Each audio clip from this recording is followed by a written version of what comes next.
И това върхара много им разбира на тези сонари. Опасен е. Какво прави? Бах, този върхар. Разбира, ама няма риби. Сега ако пие едно узо, какво ще стане? Ага. Ето тук ще ги набараме сега. Ама няма риби. Това е лошото. Хубаво сонара, добре, обаче рибата няма. Върхар е. Автома. Опа, ето ги. Колко е денивелацията? Голяма. Няма да фанем тук. 9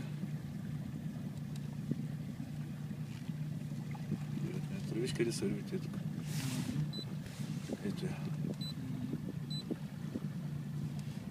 Аз пък си мисля, че те могат да се разшири. Ето е на това. Симрата е така. Те ли? Да.